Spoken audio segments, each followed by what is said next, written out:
every one of you listening to my voice. Tell the world. Tell this to everybody wherever they are. Un saluto agli ascoltatori di Cube Radio da Avamposto 31, la rubrica che quotidianamente vi informa e vi intrattiene sul mondo del fumetto, della cultura pop e di tutto quello che ci gira intorno. È un grandissimo piacere per noi oggi avere in collegamento telefonico Maria Chiara Mazzariol, che è co-curatrice della mostra su Metlikovitz alla collezione Salce. Ciao Maria Chiara, benvenuta ad Avamposto 31. Ciao Andrea, grazie per l'invito anche a nome del direttore del museo Daniele Ferrara e nonché direttore del Polo Museale del Veneto che non è potuto intervenire. Ma noi siamo felicissimi di avere te, soprattutto per prima di tutto per mettere luce su questa, a mio modo di vedere, piccola perla del Polo Museale del Veneto, che è la collezione Salce, che ha una storia talmente bella e talmente particolare che è giusto ricordarla a chi la sa già o raccontarla a chi invece non la conosce. Certo, allora diciamo che il museo viene istituito nel 2014, viene aperto al pubblico nel 26 maggio del 2017, quindi quest'anno abbiamo compiuto 2 anni, infatti abbiamo anche festeggiato il nostro compleanno, ma in realtà la collezione è una storia molto più antica perché diciamo che appunto come il nome stesso suggerisce è stata allestita e raccolta da un trevigiano che si chiamava Nando Salce, che inizia proprio a raccogliere il primo affiche nel 1894 e poi da lì in poi per tutta la vita non si ferma mai fino a appunto la sua morte nel 1962, tanto che nell'arco di questa vita lui riesce a raccogliere oltre 24.000 cartelloni, affiche,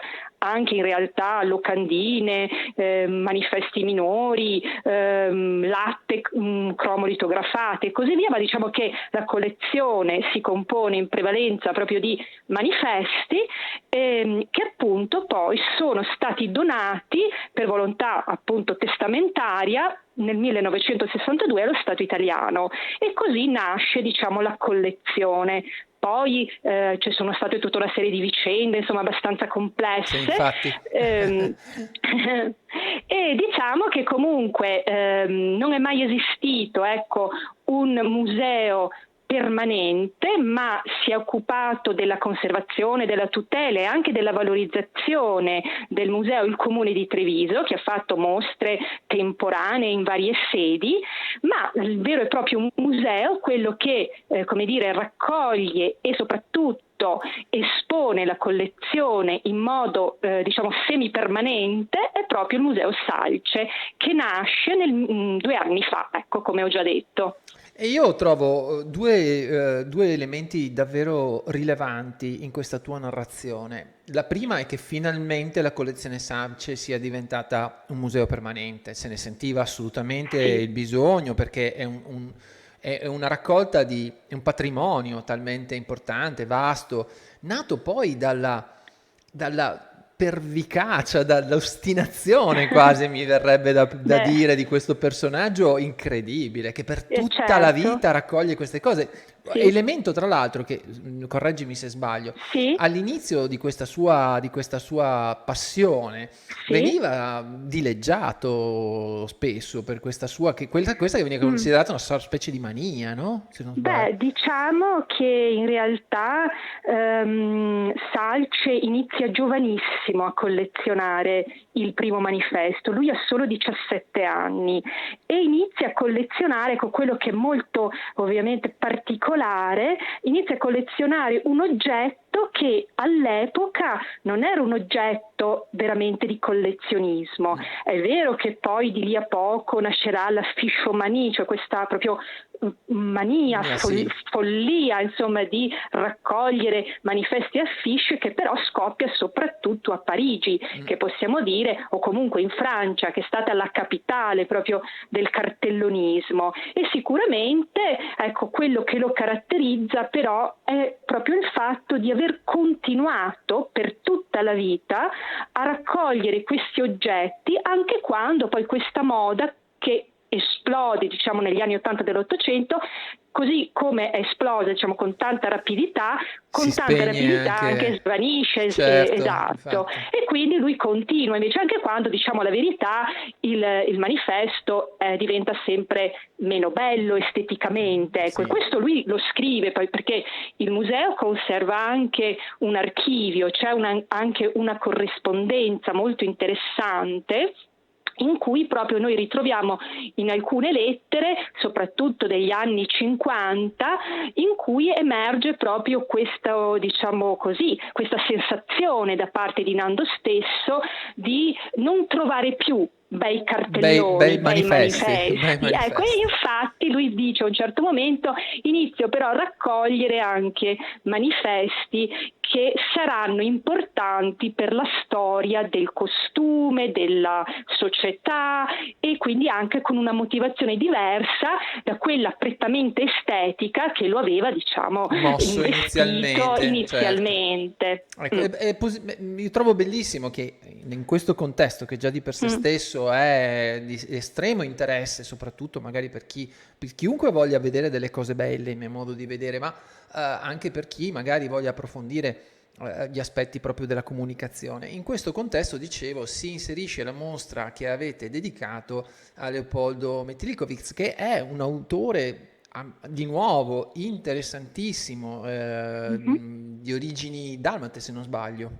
Sì, lui nasce a Trieste, però la famiglia in realtà il nonno era di Komen, quindi nel Carso sloveno, diciamo, e poi però lui, insomma, triestino, ben presto se ne va, ecco, dalla sua città, un breve apprendistato presso il padre che era ottico meccanico, lo ritroviamo a Udine, quindi lui inizia come artigiano in realtà, come spesso questi cartellonisti, questo accomuna anche altri nomi, iniziano proprio come litografi spessissimo, quindi come coloro che trasportano il disegno degli artisti sulla pietra litografica, perché ricordiamo che la maggior parte dei manifesti, perlomeno quelli dell'età d'oro, quindi quella diciamo riferibile alla Belle Époque, sono proprio realizzati attraverso la tecnica litografica.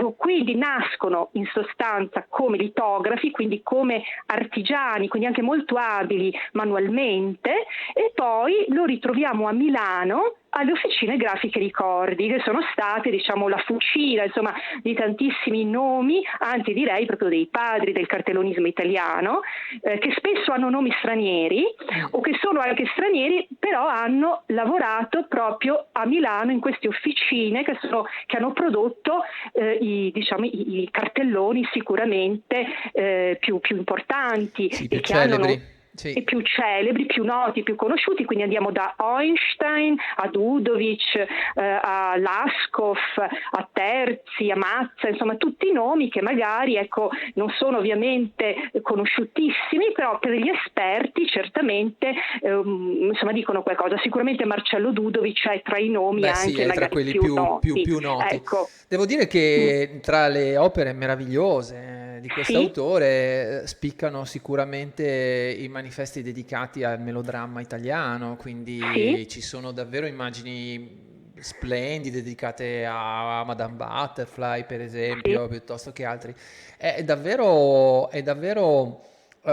di nuovo ci imbattiamo spesso in questo, una ricchezza tutta nostra questa, no? Interessantissima. Certamente, diciamo che sicuramente lo stile di Metelikovic è caratterizzato da un notevole eclettismo, nel senso che non dimentichiamo che sono sempre artisti che lavorano per una committenza ben precisa, quindi loro realizzano dei disegni che devono chiaramente pubblicizzare dei prodotti, spesso anche delle manifestazioni installazioni come appunto l'opera o anche delle esposizioni, ma comunque c'è sempre un committente che chiaramente paga, no, quel prodotto perché poi venga realizzato, e questo spesso ha determinato un certo eclettismo anche nelle scelte stilistiche di questo autore. Però ecco, quello che emerge comunque è una notevole predilezione sicuramente per i manifesti legati all'opera. In realtà ci fu una profonda amicizia tra Giulio Ricordi, che era il patron delle officine grafiche Ricordi, melomane, che introdurrà proprio Leopoldo Metlikovic al mondo dell'opera e dell'operetta, tanto che gli farà conoscere Puccini, gli farà conoscere il Verdi, ormai molto anziano. Esatto, e soprattutto Metlikovic è, come hai già ricordato, è noto per i grandi manifesti, diciamo, pucciniani, no?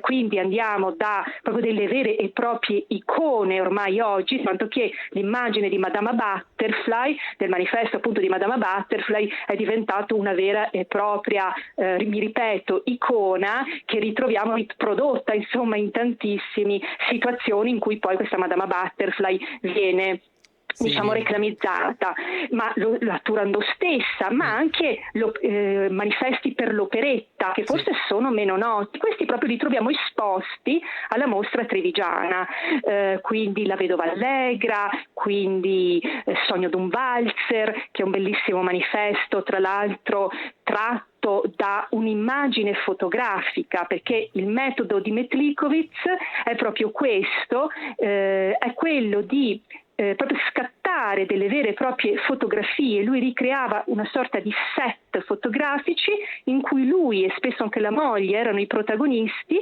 e poi appunto da queste fotografie lui partiva e disegnava i bozzetti da cui poi venivano tratti ovviamente le immagini stesse. Davvero un lavoro meraviglioso.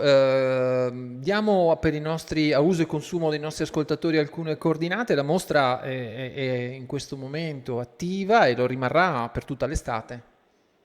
Sì, la mostra è aperta dal mercoledì alla domenica, dalle 10 alle 18. Il museo si trova nel cuore di Treviso, nel complesso di San Gaetano, in via Carlo Alberto 31, quindi non lontanissimi, peraltro, dalla casa dove Nando Salce collezionò tutti i suoi manifesti, quindi siamo veramente nello stesso quartiere, nella stessa zona, e la mostra è aperta fino al 13 ottobre, quindi c'è tutto il tempo per venirci a trovare e insomma vi aspettiamo.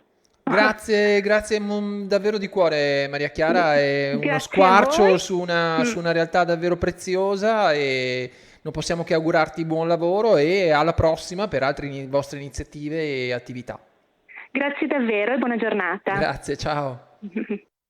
Watch the skies everywhere. Keep looking. Keep watching the skies.